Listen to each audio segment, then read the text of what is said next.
प्रिय दर्शकों नमस्कार। मैं पंडित विनोद भारद्वाज आप सबका अपने चैनल पर स्वागत अभिनंदन करता हूं।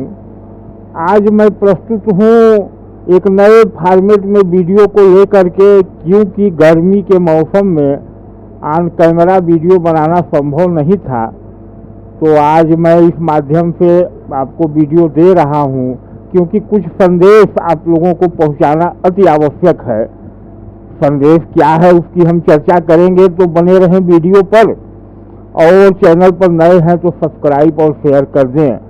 मित्रों, धनु राशि के लिए जैसा कि आपने थंबनेल में देखा है, वह वक्त आ गया है या आ रहा है या बस आने वाला ही है जिसका आपको इंतजार है। क्योंकि इस जून के महीने में दो बड़ी घटनाएं हो रही हैं जो धनु राशि को वह सब देंगी जिसका इंतजार उन्हें पिछले 7.5 साल से था। आइए समझते हैं कि क्या है और क्या होगा, कैसे होगा। तो मित्रों, 15 जून को सूर्य देव का राशि परिवर्तन हो रहा है। यह सूर्य आप देख रहे हैं मिथुन राशि में आएंगे, धनु राशि के 7वें भाव में। इसके पहले 30 दिन सूर्य देव रहे हैं वृष राशि में, धनु राशि के 6वें भाव में। धनु राशि के जातक पिछले 7.5 साल से 7.5 से परेशान रहे। उसके बाद जब 17 जनवरी को 2023 17 जनवरी को 7.5 समाप्त हुई, तो बड़ी उम्मीदें थी लोगों को कि 7.5 समाप्त हुई है, अब अच्छे परिणाम मिलेंगे। लेकिन कुछ हुआ नहीं, परेशानियां खत्म ही नहीं हुई। मेरे वीडियो बीच में आए थे कि अभी इंतजार बाकी है, जबकि लोगों ने तो धन वर्षा करवा दी थी। लेकिन अब मैं जब समझ रहा हूं कि अब आपका इंतजार खत्म होने वाला है। क्योंकि इसके पहले क्या हुआ था, अभी 30 दिन 15 जून से 30 दिन पहले सूर्य 6ठे भाव में थे, उसके पहले 5वें भाव में थे, अपने कारक भाव में थे, परंतु राहु के साथ थे ग्रहण योग में। उसके पहले 4th भाव में थे मीन राशि में। तो एक तरफ से शनि और राहु के मध्य, शनि और राहु के मध्य सूर्य भी चांडाल योग में आ गए थे। और इसके पहले थे तो 3 भाव में शनि के साथ ही थे। तो शनि के साथ थे या शनि के मध्य राहु के मध्य थे या 6ठे भाव में थे। तो 3 महीने, मतलब कह लिया जाए फरवरी मार्च अप्रैल मई, ये महीने जो गुजरे हैं, परिणाम नहीं मिला, इसलिए कि सूर्य आत्मा है। और जब आत्मा ही आपकी किसी बुरी संगति में हो जाएगी, किसी बुरे स्थान में हो जाएगी, तो आपको लाभ नहीं मिलेगा। एक बात खैर छोड़िए, अब हम बात करते हैं आने वाले 15 जून के से और उसके बाद के समय पर। तो 15 जून को मित्रों सूर्य अपने 6वें भाव से निकल करके 7वें भाव में आ रहे हैं। धनु राशि वालों को मिथुन राशि रहेगी। सूर्य का यहाँ से सीधा प्रभाव पड़ेगा आपकी राशि पर, 7वीं दृष्टि से सीधी राशि पर देखेंगे और अपनी संपूर्ण ऊर्जा आपको देंगे। एक बात। दूसरी बात, मैंने बताया है मेरा 7वें भाव को लेकर विशेष प्रयोजन रहता है वीडियो में कि अगर आप लोगों को कुछ चाहिए तो 7वें भाव को जागृत करिए। अब सूर्य है स्वयं ऊर्जा, सूर्य स्वयं शक्ति है, तो 7वें भाव में आ गए तो 7वें भाव तो जागृत होगा। यहाँ राशि बन रही है मिथुन, 3 नंबर की राशि मिथुन। काल चक्र की कुंडली में मिथुन राशि आती है 3रे भाव में, पराक्रम भाव में। अर्थात यह तीसरी राशि जो 7वें में है वह पराक्रम का भाव भी दे रही है। अब सूर्य है ऊर्जा के कारक, यहाँ से बैठ करके सीधी दृष्टि डालेंगे आपकी राशि पर, तो आपको पराक्रम करने का साहस, पराक्रम करने की क्षमता और पराक्रम करने का अवसर देंगे। यहाँ से आपको फिर एक नई यात्रा प्रारंभ होगी। दूसरी क्या बात होगी, सूर्य 7वें भाव में आकर के भाग्य भाव से एकादश में आ गए। जैसे यह भाग्य भाव है जहाँ उनकी स्वयं की सिंह राशि है, यहाँ से एकादश भाव में आ गए 1 2 3 4 5 6 7 8 9 10 11। तो एकादश भाव होता है इच्छा पूर्ति का, आपकी चाहतों का। तो यहाँ यह भाग्य का एकादश भाव है, मतलब सिंह राशि का एकादश भाव है, भाग्य में सिंह राशि है। तो आपके भाग्य का एकादश भाव मतलब भाग्य की इच्छा पूर्ति का भाव है। अब वहाँ कौन बैठ रहे हैं? स्वयं भाग्य के स्वामी। ध्यान दीजिए, इस भाग्य के स्वामी भाग्य की इच्छा पूर्ति वाले एकादश भाव में बैठ रहे हैं और सीधे राशि पर दृष्टि डालेंगे।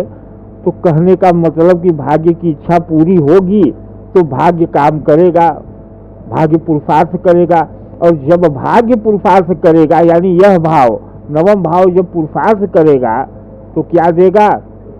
इसका पुरुषार्थ का फल क्या होता है? तो पुरुषार्थ का फल होगा 7वां भाव राशि 11वां भाव आपकी कुंडली का, यानी आपकी इच्छा पूर्ति होगी।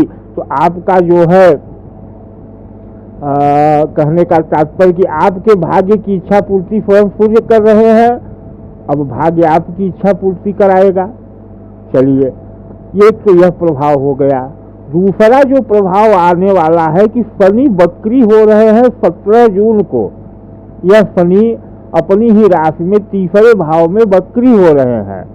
अभी तक शनि 17 जनवरी को मकर से कुंभ राशि में आए, मकर में थे तो आप पर साढ़े साथी थी धनु राशि के मित्रों पर। 17 जनवरी 2023 को आए कुंभ राशि में तो साढ़े साथी खत्म हुई, लेकिन कुछ परिणाम नहीं मिला। क्यों? क्योंकि यहाँ आने के बाद शनि में अंश बल ही नहीं रहा।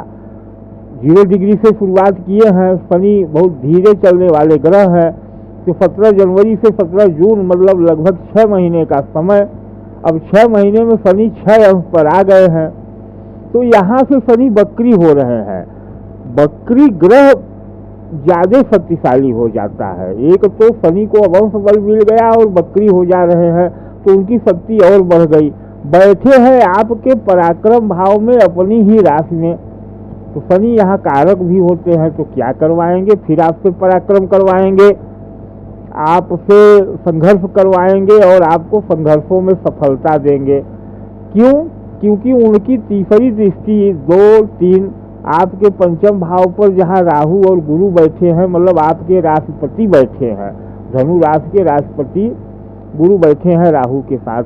अब गुरु में भी अंश बल आ चुका है, गुरु भी 5 डिग्री के आसपास चलने वाले हैं। तो जब ये वक्री होंगे तो वक्री ग्रह थोड़ा सा पीछे का प्रभाव देने लगता है, मतलब वक्री ग्रह आपके धन भाव का भी प्रभाव देगा, इस द्वितीय भाव का, और आपके चतुर्थ पर भी उसकी कुछ दृष्टि आएगी, पंचम पर भी आएगी। उसके बाद यहाँ बैठे शनि की सीधी 7वीं दृष्टि है आपके भाग्य भाव पर, सिंह राशि पर, जो उनके पिता सूर्य की राशि है। अब कोई भी पुत्र अपने पिता के स्थान को खराब नहीं कर सकता। तो यहाँ भाग्य भाव में शनि की दृष्टि पड़ रही है, शनि वक्री है, अब अंश बल में भी आ गए हैं, तो भाग्य में अब वृद्धि कराएंगे, भाग्य को एक्टिवेट करेंगे। उसके बाद उनकी 10वीं दृष्टि पड़ रही है, तो 7 8 9 10 व्यय भाव पर, व्यय भाव पर मंगल की वृश्चिक राशि जल तत्वीय राशि होगी। यहाँ दृष्टि डाल करके शनिदेव आपके अपव्ययों में कमी लाएंगे। ध्यान दीजिए, जो आपके अपव्यय होते हैं उसमें कमी लाएंगे।